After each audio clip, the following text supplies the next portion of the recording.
ரொம்ப சூட்சமான ஒரு விஷயத்தை சொல்லவா? சிறகு முளைப்பதற்காக சொல்கிறேன். மேத்தமேட்டிக்ஸ் இல்லைங்க, மேத்ஸ் அந்த சப்ஜெக்ட் படிக்கிறது குறைஞ்சு போச்சுங்க. காலேஜ்ல எல்லாம் பிஎஸ்சி மேத்ஸ் படிக்கிறதுக்கு இப்ப ஆள் இல்லைங்க. நான் சொல்லட்டுமா? நான் தமிழ் ஆசிரியை தான். எந்த குழந்தை மேத்தமேட்டிக்ஸை கரெக்டா இந்த ஜெனரேஷன்ல படிச்சுக்கிறீங்களோ, அடுத்த 15 ஆண்டுகளுக்கு பிறகு இந்த உலகத்தை ஆட்சி செய்யக்கூடிய தலைமை பொறுப்பு இன்னைக்கு மேத்ஸ் படிக்கிற ஸ்டூடெண்ட்ஸ்க்கு வந்து சேரும் என்பதனை மட்டும் நீங்கள் புரிந்து கொள்ளுங்கள். படிக்க மாட்டேங்கிறாங்க மேத்ஸ். மேத்ஸ் படிக்கிறதா இருந்தா கூட அந்த நீட் எக்ஸாம் எழுதிட்டு டாக்டரா போகத்தான் பார்க்கறாங்க, இல்லனா இன்ஜினியரா போறதுக்கு பார்க்கறாங்க. மேத்தமேட்டிக்ஸ் சப்ஜெக்ட் அவ்வளவு நல்ல சப்ஜெக்ட், கெமிஸ்ட்ரி அவ்வளவு சூப்பர் சப்ஜெக்ட், பிசிக்ஸ் அவ்வளவு சூப்பர் சப்ஜெக்ட். ஆனால் அந்த சப்ஜெக்ட படிச்சா எனக்கு வருங்காலம் இல்லை என்று ஒரு குழந்தை நினைக்கக்கூடிய அளவிற்கு சூழல் மாறி இருக்கிறது என்றால் இது வளர்ச்சி அல்ல, வீக்கம் என்பதனை ஒரு கல்வியாளராக நான் இங்கே பதிவு செய்ய கடமைப்பட்டு இருக்கிறேன். சிறகு முளைப்பது எப்படி, எதை படித்தால் என்ன ஆகலாம் என்று எப்பொழுது தெரியும்? நான் ஒரு விஷயத்தை சொல்றேன் பாருங்க. எங்க வீட்டில் எங்க அம்மா என்ன நல்லா வளர்த்தாங்க. ஆனா எங்க அப்பா 2 வயசுல இருந்து என்ன எங்க அப்பா தான் வளர்த்தார். எங்க அப்பா நல்லா பாடுவார். எனக்கு பர்வீன் சுல்தானான்னு அதனால தான் அரசன் பேர் வச்சார். பேகம் பர்வீன் சுல்தானா ரொம்ப பெரிய பாடகி நம்ம நாட்டில். இப்போ 84 86 வயசு அவங்களுக்கு. அவங்க பேரை தான் அப்பா எனக்கு வச்சார். பாடுவேன்னு நினைச்சார், பேச ஆரம்பிச்சிட்டார். ஆனா ஒன்று சொன்னார் அப்பா, மரணம் அடைகிறதுக்கு 10 நாளைக்கு முன்னால் ஒரு வார்த்தை சொன்னார். பர்வீன் சுல்தானான்னு சொல்லிட்டு கூகுளில் போட்டா பேகம் பர்வீன் சுல்தானா போட்டோக்கு பக்கத்துல உன் போட்டோவும் வருது பாப்பா. உன் பேர் வச்சதுல நான் தோக்கல. அப்பா சொன்னார். அப்பா நல்ல வார்த்தைகளை சொல்வாருங்க. இந்த நல்ல வார்த்தைகள் இருக்குல்ல, அந்த வார்த்தைகளை கேட்டதனால் புத்தகம் வாசிக்கின்ற பொழுது எனக்கு சிறகு முளைக்கிறது. ஏன் தெரியுமா? நான் ஏற்கனவே ஒரு விஷயத்தை அறிந்திருக்கிறேன். அறிந்த அந்த விஷயத்தின் ஞானத்தோடு ஒரு புத்தகத்தை வாசிக்கின்ற பொழுது எனக்கு சிறகு முளைக்கிறது. இது ரகசியம் நான் சொன்னது. என்றைக்கு ஒரு தெளிவு உள்ளுக்குள் இருக்குமோ, முன்னால் ஒரு விஷயம் வருகின்ற பொழுது உங்களுக்கு அந்த தெளிவில் வேறுவிடும். பல நேரங்களில் நாம் செய்யக்கூடிய மிகப்பெரிய தவறை நான் சொல்லவா? பெற்றோர்களாக இருக்கக்கூடியவர்கள், ஆசிரியர்களாக இருக்கக்கூடியவர்களுக்கு சொல்லுகிறேன். என் பிள்ளை என் பேச்சை கேட்கறதே இல்லை. எத்தனை பேருக்கு இந்த கம்ப்ளைண்ட் இருக்கு? மேக்சிமம் எல்லாருக்கும் இருக்குல்ல. ஒரே கேள்வி கேட்கிறேன், நீங்க கேட்டீங்களா? அது எப்படி கேட்கும்? இந்த கை தட்டதெல்லாம் பாதிப்படைஞ்சது. நான் சொல்லவா? பெரும் ரகசியத்தை சொல்கிறேன். நாம் பேசுகின்ற எந்த ஒழுக்கத்தையும் எந்த அறத்தையும் நம் பிள்ளை கேட்டு நமக்கு முன்னால் நிகழ்த்தி காட்டாது. இதுதான் இயற்கை. ஆனால் ஒன்று சொல்லுகிறேன், அது நிகழ்த்தி காட்டும் எப்போ தெரியுமா? வாழ்க்கை அவர்களுக்கு முன்னால் ஒரு சவால்களை எடுத்து போடுகின்ற பொழுது அந்த சவால்களை சந்திப்பதற்கு நாம் கற்றுக் கொடுக்கின்ற அறமும் நாம் கற்றுக் கொடுத்த ஒழுக்கமும் பாடமாக அவர்களுக்கு பயன்படும். அதனால சொல்லிட்டு இருங்க, சொல்லுவதில் நீங்கள் பிழை செய்து விடாதீர்கள். சொல்லுவது அவன் நான் சொன்னா கேட்க மாட்டாங்க, கேட்க மாட்டான்ல. சொல்லுவது விதை, விதைத்தவன் தூங்கலாம், விதைகள் தூங்குவதில்லை. விதைகள் முளைக்கும், காலம் எடுக்கும். எனக்கு விதை ரொம்ப பிடிக்குங்க. ஏன் தெரியுமா? என்ன இயற்கையின் ஃபோர்ஸ்ங்க விதை. எல்லாம் வானத்துல இருந்து கீழே தாங்க வருது. விதை மட்டும் தான் மண்ணில் புதைக்கப்பட்டாலும் இயற்கையின் புவியீர்ப்பு ஆற்றலை எதிர்த்து மேல வருதுங்க. அது துணூண்டு விதைங்க. ஏ அப்பா, உள்ளே அது வெடிக்கின்ற அந்த நிலைதான் கட்டலின் நிலை. அந்த கட்டல் நமக்குள் நிகழ்கின்ற பொழுது வெடித்து புறப்படுவோம் வெளியில். அந்த வாய்ப்பை நாம் பெறுகிறோமா? அந்த வாய்ப்பை நாம் தருகிறோமா? என்னுடைய அப்பா நல்ல தாலாட்டு பாடுவார். என்ன இனிமையான குரல் அவருக்கு. யாருக்காகவும் இல்லாமல், எப்படி ஒரு காட்டிலே ஒரு பூ யாருக்காகவும் இல்லாமல் பூத்து குலுங்குகிறதோ அப்படி என்னுடைய தகப்பனார் எனக்காக பாடி இருக்கிறார். அவருக்கு எந்த பரிசையும் நான் கொடுத்ததில்லை, நான் எந்த பாராட்டையும் அவருக்கு நான் வழங்கியதில்லை. ஆனால் அவருக்கு எனக்காக பாடி இருக்கிறார். நல்ல கவிஞர். என்ன கவிஞர் தெரியுமா? நான் சொல்லுகிறேன், நல்ல வார்த்தைகள் உள்ளுக்குள் புதைகின்ற பொழுது ஒன்னும் இல்லைங்க. வானம் அளந்தது அனைத்தும் அளந்திடும் வன்மொழி வாழியவேங்கிற பாட்டின் வரி கேட்கின்ற பொழுது எனக்கு சிலிர்க்கும். வானம் அறிந்த அனைத்தையும் அளந்திடும் சொல். சொல்லுக்குள் பயணப்பட்டு பாருங்கள். சொல்லுக்குள் பயணப்படுகின்ற ஆற்றல் எப்பொழுது வரும்? சொல்லிற்கான பயிற்சி இருக்கும் பொழுது தானே வரும். சில பேர் சொல்லுவான், நான் தெரியாமத்தான் கேட்கிறேன். தெரிஞ்சு கேட்கிறான்னு அர்த்தம். நான் ஒன்னு சொல்லுவேன், நீ தப்பா நினைச்சுக்க மாட்டியே. தப்பா நினைக்கிற மாதிரி ஏதோ சொல்ல போறான்னு அர்த்தம். கோவத்துல சொல்லிட்டேன், ஒன்னும் நினைச்சுக்காத, மனசுல ஒண்ணும் இல்லை, மனசுல இருந்தாதான் கோவத்துல வெளிப்படும். அப்படியே வந்துருமா? எப்பொழுது நீங்கள் புரிந்து கொள்வீர்கள்? நிதானமான வாசிப்பு அறிவு இருந்தால் தானே. போகிற போக்கில் அப்படி சொல்லிக் கொண்டு போவார்கள் பேரறிவாளர்கள். ஒரு புத்தகத்தில் 600 பக்கம் இருக்கும், 600 பக்கமும் உங்களுக்கானது இல்லை. 4வது பக்கத்தில் 3வது வரியில் ஒரு 2வது சொல் வந்து நிற்கும். அந்த சொல்தான். அதற்காகத்தான் 400 பக்கங்கள் நீங்கள் படிப்பது. யோசித்து பார்த்தால் இந்த அனுபவம். எங்க அப்பா அந்த பொண்ணு பாடுச்சுல, நீங்கள் எல்லாம் உங்கள் குழந்தைகளுக்கு என்ன பாட்டு பாடுவீங்க? என்ன பாட்டு பாடுவீங்க? என்ன பாட்டு? எந்த பாட்டும் பாட மாட்டீங்களா? நல்லா வருவீங்க. லோரி பாட மாட்டீங்க? தாலாட்டு ஏதோ ஒன்று பாடுவோம்ல. உங்களுக்கு தெரியுமா குழந்தை கேட்கும்னு? எங்க அப்பா பாடுவார் பாருங்களேன். அதிர்ச்சியா பார்க்காதீங்க, பாட போறேன். நான் பாடினதில்லை. ஆனா ஒரு தாய்க்கும் ஒரு பெண்ணுக்கும் ஒரு ஆசிரியருக்கும் குரல் வளமா முக்கியம்? மனசு தானே. என் குழந்தைகளுக்கு பாடுவது போல் சொல்கிறேன். என் அப்பா பாடுவார், உருதுல தான் பாடுவார், ரொம்ப அழகா பாடுவார். ஆனா என்ன, நான் பாடின 2வது வரையிலேயே நான் தூங்கிடுவேன். என் பையன் நான் பேசினா தூங்குறான்.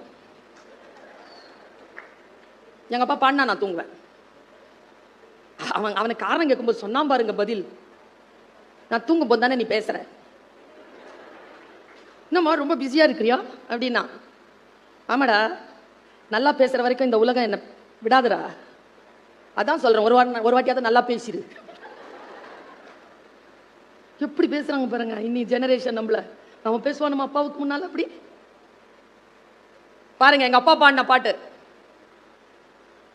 हेलो ताल मिले नदी के जल में, नदी मिले सागर में, सागर मिले कौन से जल में, कोई जाने ना, हेलो ताल मिले नदी के जल में. तूंगिरुवेन नानु.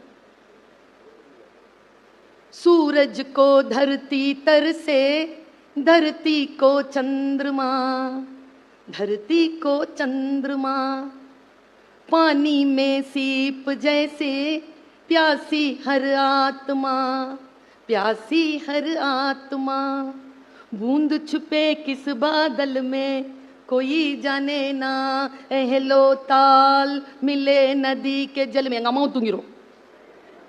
அப்ப பாடுவாருங்க, டெய்லி பாடுவார். என்ன அர்த்தம்னு 40 ஆண்டுகள் கழித்து நான் தெரிந்து கொண்டேன். கவனம் போகல. அப்பா சொல்ற பாட்டு பாருங்க. நான் உங்களுக்கும் சொல்லுகிறேன், நாம் சொல்லுகின்ற வார்த்தைகள் குழந்தைகளுக்கு புரியலனாலும், இப்போ புரியலனாலும் பரவாயில்ல, ஆனால் காலம் கடந்து புரிகின்ற பொழுது மிகப்பெரிய மாற்றத்தை அவர்கள் வாழ்க்கையில் முக்கியமான தருணத்தில் பெற்றுக் கொள்வார்கள் என்பதற்காக சொல்லுகிறேன். கவனம் கவனம் கவனம். தாளத்தோடு நதி சேருகிறது, நதியோ கடலை சேருகிறது. கடல் எங்கே சேருகிறது? சூரியனுக்கு பூமி தவிக்கிறது, பூமிக்கு சந்திரன் தவிக்கிறது. கடலுக்குள் ஆழமாக பொதிந்து இருக்கக்கூடிய சிப்பி ஆத்துமாக்களை போல் தாகத்தோடு வாய் திறந்து கிடக்கிறது. நம்மை போல கடலில் தான் இருக்கிறோம், சுற்றி நீர் தான் இருக்கிறது. ஆனால் தாகத்திற்கான ஒரு துளி கடலில் இல்லை. அதனால் தான் இதோ இங்கே குழுமி இருக்கிறீர்கள். எங்கே இருக்கிறது தெரியுமா? மேகத்தில், வானத்தில் எங்கோ மறைந்திருக்கிறது. அந்த துளி வந்து சேர்கின்ற பொழுது அந்த சிப்பியின் தாகம் அடங்குகின்ற அந்த வினாடியில் அந்த துளி முத்தாக மாறுகிறது. அப்பா இப்படி பாடுறாருங்க. ஒரு தாலாட்டை இப்படி பாட முடியுமா? நான் முத்து என்று சொன்னது, நான் துளி என்று சொன்னது அவரவர்களுக்கு அவரவருடைய வாழ்க்கையில் பொருளோடு நீங்கள் பொருத்தி பார்த்துக் கொள்ளுங்கள். எனக்கு சொல் தேவையான காலகட்டத்தில் வந்து விழுகின்ற சொல் சிப்பி போல் வாய் திறந்து உள்ளே வாங்கி வைத்துக் கொண்டால் அது முத்தாக மாறி மிகப்பெரிய பேரருளை, பெருங்கருணையை என் வாழ்க்கையில் உருவாக்குகிறது. வாழ்க்கை நமக்கு வித்தியாசமான அனுபவங்களை கொடுக்கின்ற பொழுது அந்த அனுபவங்களை மிகச் சரியாக புரிந்து கொள்வதற்கு நமக்கு சில புரிதல்கள் தேவைப்படுகின்றன. நான் இப்படி சொல்லுகிறேன்.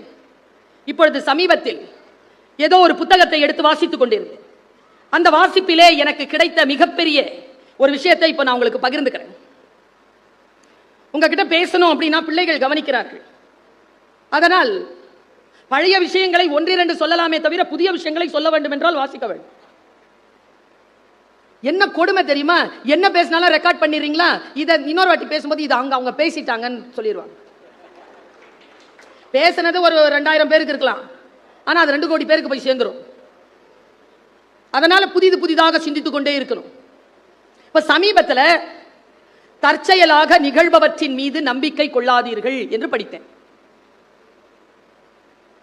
ஷார்ப்பா ஒரு வார்த்தை போடவா? ரொம்ப ஷார்ப்பா போடுற, நிதானமா புரிஞ்சுக்கோங்க. நிதானமா புரிஞ்சா நான் சொல்ற வார்த்தை இருக்குல்ல, பலருடைய வாழ்க்கையில் மாற்றம் நிகழ்த்தும். உள்நிலை நிர்வாகம் சரியாக இல்லாமல் புறச்சூழல்களால் கிடைக்கும் வெற்றி ஒரு மனிதனுக்கு மன அழுத்தத்தையும் தோல்வியையும் தரும். புரிஞ்சிருச்சா? நம்ம கேட்டு பழக்கப்பட்டோம். சில பேர் வார்த்தைகளை அப்படி உயர்த்தி போட்டு அப்படி கீழே போடுவாங்க, உடனே கை தட்டிடுவோம். நம்ம நெவர் டூ தட். வார்த்தைகளை பிரித்து உள்வாங்கி புரிந்ததற்கு பின்னால் ரியாக்ட் பண்ணுங்க. இப்படி நான் சொல்லிட்டு போனேன்னு வச்சுக்கோங்க, நிறைய பேச்சாளர்கள் தோல்வி அடைவார்கள். நானும் பல நேரங்களில் அடையலாம்.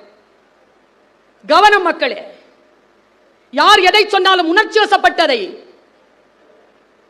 நான் ஒரு ரொம்ப நுட்பமான ஒரு வார்த்தையை மறுபடியும் வீசுகிறேன். ஒருத்தன் ஒரு செடி வைக்கிறான், எத்தனை பேர் வேடிக்கை பார்ப்பீங்க? ஒருத்தன் ஒரு மரத்தை வெட்டுறான். என்ன சொல்லுது தெரியுமா உளவியல்? உணர்ச்சிகரமான மனித மனம் இன்றைக்கு நிறைந்திருக்கிறது. எதிர்ப்பதும் அழிப்பதும் தகர்ப்பதும் உணர்ச்சிகரமானவை. அதனால் தான் அடுத்தவர்களை அடித்து வீழ்த்தும் கதாநாயகர்கள் இங்கே பெரிதும் ரசிக்கப்படுகிறார்கள். டெப்தா சொல்லிட்டேன் நான். உருவாக்குபவர்களின் மீது நமக்கு கவனமே இல்லை. இன்னும் ரொம்ப நுட்பமான ஒரு விஷயத்தை சொல்றேன். ஆர்ப்பாட்டமாகவும் நகைச்சுவையாகவும் பேசுகின்றவர்கள் பேச்சை கோடிக்கணக்கில் கேட்கிறோம். ஆர்ப்பாட்டமே இல்லாமல் அமைதியாக ஆழமான விஷயங்களை சொல்லக்கூடியவர்களுக்கு வாசகர்களோ நேயர்களோ இல்லவே இல்லை. யார் பிழையது? நான் உங்களுக்கு சொல்லுகிறேன், பயிற்சி பெறுங்கள். பேசுகின்றவர்களுடைய டோன்ல இல்ல, பேசப்படுகின்ற பொருளின் மீது கவனம் வையுங்கள். அப்பொழுது நீலச்சாயம் வெளுத்து போச்சு, ராஜா வேஷம் கலஞ்சி போச்சு என்று பல பேர் வீடு திரும்புவார்கள். பொருளை மிக நுட்பமாக புரிந்து கொள்ளுகின்ற ஆற்றலுக்கு மக்களை உருவாக்குவதற்கு பெயர்தான் புத்தக வாசிப்பு. ஏனென்றால் புத்தக வாசிப்பில் நீங்கள் ஈடுபடுகின்ற பொழுது என்ன நடக்குதுன்னு சொல்றேன். ஒரு பேருண்மையை சொல்கிறேன், என்ன நடக்குதுன்னு. நான் ஒரு புத்தகத்தை திறந்து வாசிக்கிறேன். ஒரு காட்சி வருகிறது. நீல ஆடையுடன் ஒருத்தி சூரிய கதிர்கள் விளையும் அந்த அதிகாலை பொழுதில் ஒரு வெண்கல பானையோடு நதிக்கரை ஓரம் போனாள். சென்று சலசலத்துக் கொண்டிருக்கும் அந்த நதியிலே தன்னுடைய பானையை வைத்து கொஞ்ச நேரம் அளவலாவி விளையாடிவிட்டு அதை முழுமையாக அவள் நிரப்புகின்ற அந்த நேரத்தில் அப்படின்னு கதை நிக்குது. இப்ப நான் சொன்னேன், நீங்க வாசிச்சீங்கன்னா இங்க காட்சி விரிதா, கேமரா ஆனாவதா? உங்களுக்கு பிடித்தமான பெண் நீல நிற ஆடையில் வருகிறாளா? உங்களுக்கு பிடித்தமான நதிக்கரை ஓரத்தில் இருக்கிறாளா? பானையினுடைய டிசைன் நீங்க நினைக்கிற மாதிரி இருக்குதா? வாசிக்கிறதுல இவ்வளவு வசதி இருக்கு. ஏற்கனவே ஒருத்தர் அந்த படம் பிடிச்சிட்டாருன்னு வச்சுக்கோங்க, நான் அதை பார்க்கிறேன்,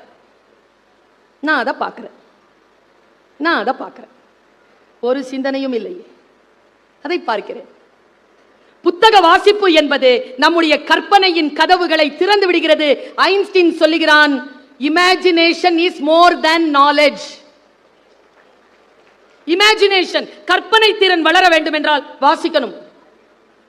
நாம் ஏற்கனவே யாரோ ஒருவர் வாசித்ததை அவர் படத்தில் சொல்லுவதை நாம் பார்த்து கைத்தட்டும். நான் இதை பல நேரங்களில் சொல்லியிருக்கேன், இன்னைக்கும் சொல்றேன். ஏன்னா வாசிக்கிற முதன்மை அலுவலர் உட்கார்ந்திருக்கிறார். நான் ரொம்ப பிடிச்சு வாசிச்ச புத்தகம் எது தெரியுமா மேடம்? பொன்னியின் செல்வன். நீங்களும் தானா? நான் சொல்ற ஆள் பிடிக்கும்னு மட்டும் சொல்லிடாதீங்க, உங்க மேல பொறாம வந்துடும் எனக்கு. வந்தியத்தேவன்,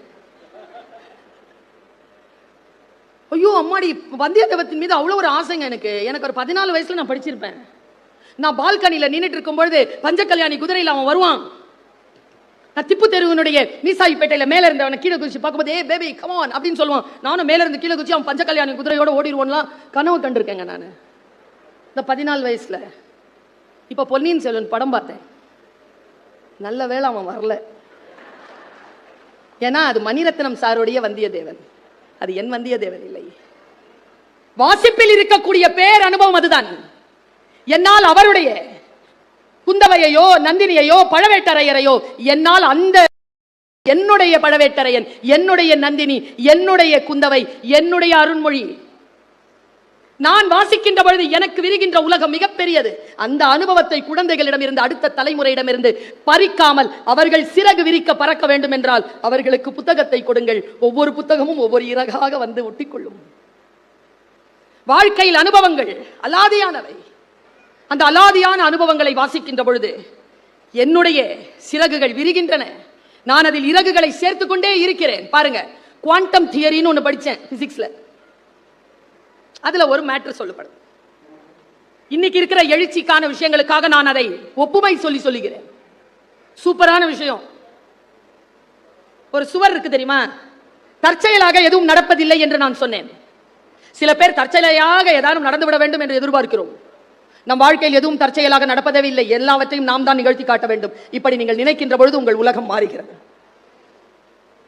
ஒரு சுவர் இருக்குன்னு வச்சுக்கோங்க. அந்த சுவரை 1,00,000 முறை நீங்க மோதினீங்கன்னா இயற்கை என்ன பண்ணும்னா ஒரு வினாடி அந்த சுவரை மறைக்குமா. நீங்க இந்த பக்கத்துல அந்த பக்கம் போயிடலாம். ஆனா 1,00,000 தடவை நீங்க மோதும் பொழுது உங்கள் மண்டை உடைய வாய்ப்புண்டு. தற்செயலான விஷயங்களுக்காக எதையும் செய்ய துணியாதீர்கள். திட்டமிட்டு செய்யுங்கள். நம்மில் பல பேருக்கு திட்டமிடுதல் குறைவு தெரியுமா? என்னை பார்த்து எல்லோரும் சொல்லுவார்கள், நீங்க எப்படிங்க யூடியூப் திறந்தா நான் ஒரு 400 ஸ்பீச்சாவது இருக்குங்க. அதில் 138 சேனல்ல என் பேச்சு வருதுன்னு ஆனந்த விகடன்ல நீலகண்டன் என்கிட்ட சொன்னார். 138 சேனல்ல நான் பேசுறேன்னா 400 பேச்சுக்கு மேல இருக்கு. அதுல பல நாடுகளுக்கு போன பேச்சு இருக்கு. ஒரு பெண்ணால குறுகிய காலத்தில் இவ்வளவு பயணம் எப்படி செய்ய முடியும்? நான் மனைவியாக இருக்கிறேன், தாயாக இருக்கிறேன், என் தாய்க்கு மகளாக இருக்கிறேன். நான் ஒரு பல்கலைக்கழகத்திற்கு கீழே செயல்படுகின்ற அரசு உதவி பெறும் கல்லூரியில் யூஜிசி சேலரி வாங்குகிற அசோசியேட் ப்ரொஃபசர். 7:45 மணி கரெக்டாக சைன் பண்ணிடுவேன். வகுப்புகளை நான் தவற விடுவதில்லை. 2 மணி வரைக்கும் நீங்க எப்ப வந்தாலும் காலேஜ்ல என்ன பார்க்கலாம். எப்படி எனக்கு இதெல்லாம் சாத்தியமாகிறது? என் வீட்டில் மதியான உணவை நான் ப்ரிப்பேர் பண்ணி எல்லாருக்கும் போட்டுட்டு 12 மணிக்கு தான் வீட்டை விட்டு கிளம்புனேன். இதோ இன்னைக்கு இப்போ உங்க முன்னால நிக்கிறேன். திட்டமிடுதல் இல்லை என்றால் வாழ்க்கை உங்களுக்கு பல விஷயங்களை தராது. திட்டமிட வேண்டும். ஒவ்வொரு வினாடியும், ஒவ்வொரு நாளையும், ஒவ்வொரு மணி நேரத்தையும் திட்டமிட வேண்டும் என்ற அறிவு எப்பொழுது நமக்கு வரும்? சில வார்த்தைகள் புரிகின்ற பொழுதுதானே வரும்.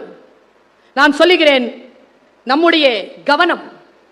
நான் 3 முறை சொன்னேன் பெற்றோர்களுக்கு, கவனம் கவனம் கவனம்னு சொன்னேன். கவனமான ஒரு விஷயத்தை இப்ப நான் சொல்ல போறேன். ரொம்ப கவனமான விஷயம். இங்க இருந்து விருத்தாச்சலம் எவ்வளவு தூரம் மேடம்? 150 கிலோமீட்டர். ஒரு 4 மணி நேரத்தில் போயிடலாமா? போன பொங்கலுக்கு அங்க விழா போயிருந்தேன். பெரிய அனுபவம். புத்தகம் வாசிக்கும் பொழுதும் விளையாட்டில் ஈடுபடுகின்ற பொழுதும் ஸ்போர்ட்ஸ், உங்களால் அது தவிர்த்து வேறு எதுவும் செய்ய முடியாது. உதாரணத்திற்கு சமைக்கின்ற பொழுது உப்பை அள்ளி போடுகின்ற பொழுது அதை விட வேறு எந்த நினைவும் இல்லை. அதற்கு பெயர் தான் தியானம். விளையாட்டு, ஓட்டப்பந்தயத்தில் ஓடுறீங்களா? தியானம். புத்தகத்தை வாசிக்கிறீர்கள், 2 விஷயத்தை செய்ய முடியாது. புத்தகத்தையும் வாசிக்கிட்டு பாட்டையும் கேட்க முடியாது. ஒண்ணுதான் செய்ய முடியும். உப்பு போடும்போது வேற ஏதாவது நினைச்சீங்கன்னா அளவு மாறிடும். தியானம். தியானம், கவனம்.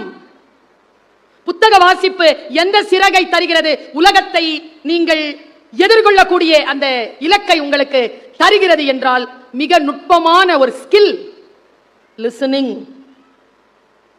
லேர்னிங் கூட செகண்ட் தான். Listening stands first. அப்புறமா தான் லேர்னிங், அப்புறமா தான் ரீடிங், அப்புறமா தான் ரைட்டிங், அப்புறமா தான் ஸ்பீக்கிங். ஃபர்ஸ்ட் என்ன? காது இருக்கின்றவர்கள் கேட்க கடவீர்கள் என்கிறது Bible. It is not physical, it is metaphysical. கேட்கும் திறன்.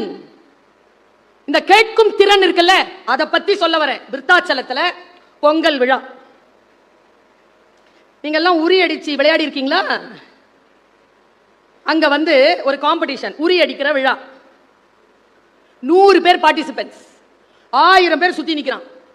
அதுல ஒரு ரெஃப்ரி, மோகன் சார் மாதிரியே இருந்தார். கழுத்துல ஒரு விசில், நல்லா அப்படி இருந்தார். எல்லா பசங்களையும் கூப்பிட்டு கண்ணில் துணி கட்டி சுத்த விட்டுருவார். அது சுத்திக்கிட்டே இருக்கும்போது தப்பு தப்பா வழி காட்டுவார். உங்களை மாதிரி இல்லை, வேற மாதிரி, அவரை மாதிரி. அது விளையாட்டு, அப்படிதான். தப்பு தப்பா சொல்வார். அப்பதானே காம்படிஷன்ல ஜெயிக்கிறது ருசி கூடும். 6 வயசு பையங்க அவன் நான் இந்த பிள்ளைகளுக்கிட்ட எப்படி சொல்றதுன்னு தெரியல, நான் சொல்றேன் புரிஞ்சுக்கோ. ஜெயிக்கிறவனுக்குன்னு ஒரு ஸ்ட்ராட்டஜி இருக்கு. யார் ஜெயிக்கிறா அப்படின்னா, யார் ரொம்ப கவனத்தோட இருக்கிறாங்களோ அவங்க ஜெயிக்கிறாங்க. கவனம் சிதறக்கூடியவர்கள். ஒரு சில பேர் சொல்லுவாங்களா, முக்கா கிணறு தாண்டிட்டேன். முக்கா கிணறு தாண்டாலும் உள்ளதான் விழணும். ஒரு இன்ச்சுங்க, ஒரு மார்க்கில் போயிடுச்சுங்க. 98 வாங்கி கூட என் பிள்ளைக்கு வந்து கிடைக்கல. 98னா எவ்வளோ பர்சன்டேஜ் வாங்க? 97.8, 97.8, 1, 2, 3னா 1000 இருக்கு.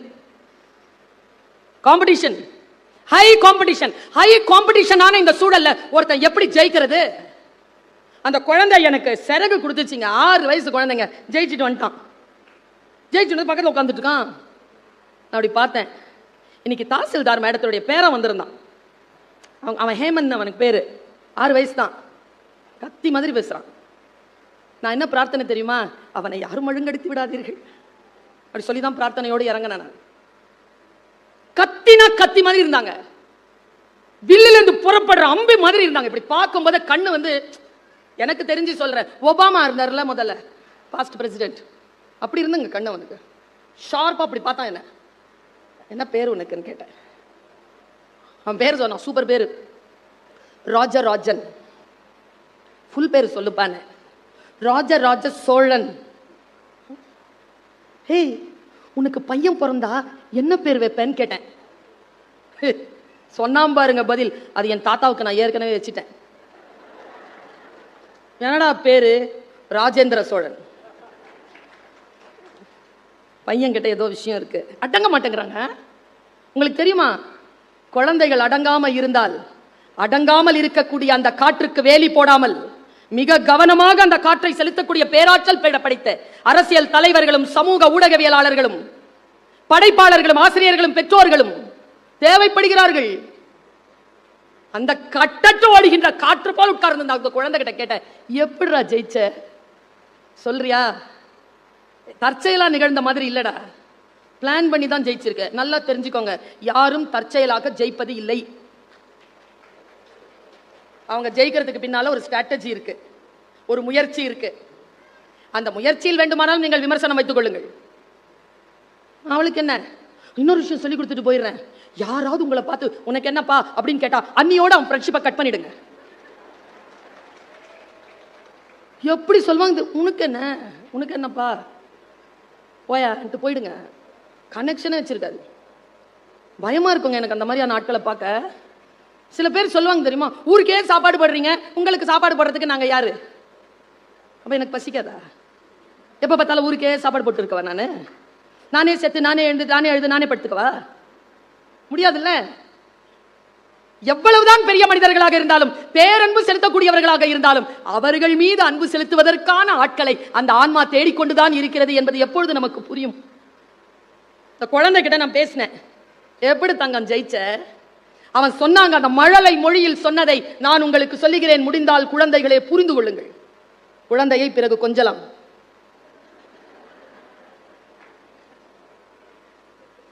முக்கியமா சில பேர் சில வேலைகளை செய்வாங்க பாருங்க, நமக்கு டெம்ப்ட் ஆயிடும். இப்ப நம்ம வீட்டு குழந்தை நமக்கு ஞாபகம் வருது இல்ல? சில பேர் இருக்கிறாங்க, என் பிள்ளை எல்லாத்துலயும் ஃபர்ஸ்ட், என் வீட்டுல ஃபெயிலா பண்ணும் ஒண்ணு இருக்கும். Never consider your children's progress report as your visiting card. புரிந்தவர்கள் கைத்தட்டினார்கள். உங்கள் குழந்தைகளின் பெருமைகள் ஒருபோதும் உங்களுடைய விசிட்டிங் கார்டு கிடையாது. சொல்றேன் பாருங்க, அந்த குழந்தை ஜெயிச்ச வித்தையே எனக்கு சொன்னான். எப்படிடா ஜெயிச்ச தங்கம்? அதுவா, இந்த ரெஃப்ரி அங்கிள் இருந்தார்ல, ஆமா, இந்த ரோஸ் கலர்ல விசில் போட்டு வச்சிருந்தாரு, தோ வச்சிருக்கிறாரு அவர்தான். ஆமா, அவர் என் கண்ணை கட்டினாரா? சரி, ஊன்னு ஊதுனாரு காதுல. சரி, சுத்தி விட்டார். அப்புறமா தப்பு தப்பா வழி சொன்னார்.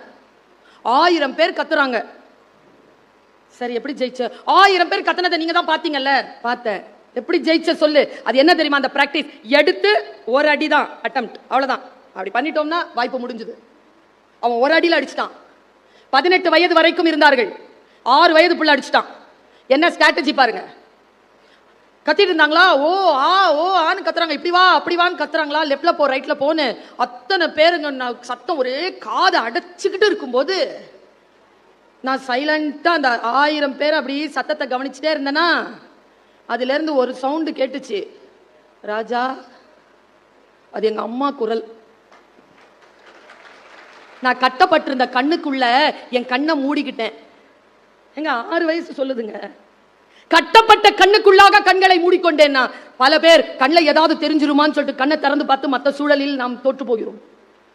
அவனை கட்டிட்டல்ல மாவனை, நீ கொஞ்சமா காட்டினாலும் எனக்கு தேவையில்லடா, நான் முழுக்க மூடிக்கொள்கிறேன் என்று முழுக்க அவன் உள்ளுக்குள்ள முன்னாம் பாருங்க. ஃபர்ஸ்ட் ஸ்டெப் அவன் ஜெயிச்சான். 2வது ஸ்டெப் கான்சென்ட்ரேஷன்.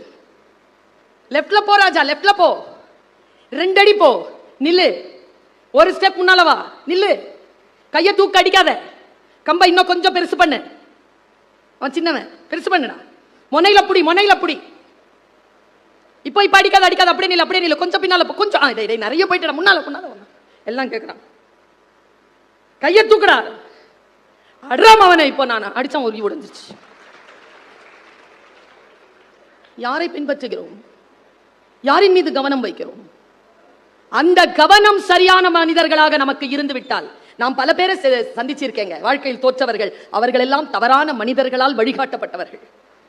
திருக்குரானிலே ஒரு மிகப்பெரிய சாபம் இருக்கு. ஒருவனுக்கு நரகம் எழுதப்படுகிறது, யாருக்கு தெரியுமா? தவறாக வழிகாட்டுகின்றவனுக்கு நரகம் என்று. அந்த நரக பட்டியலில் ஒருவன் தவறாக வழிகாட்டுபவன். தெரியலன்னா தெரியலன்னு சொல்லு, தெரிஞ்ச மாதிரி ஏன் சொல்ற? அப்படி சொல்லுகின்றவர்கள் தான் நம்மை சுற்றி இருக்கிறார்கள். நம்முடைய வாழ்க்கை நமக்கு வழிகாட்டுகின்ற பொழுது கொஞ்சம் வைராக்கியத்தோட இருங்க. இந்த வைராக்கியம் தான் வாசிப்பு பழக்கம் என்பது வைராக்கியம் என் உறவுகளே.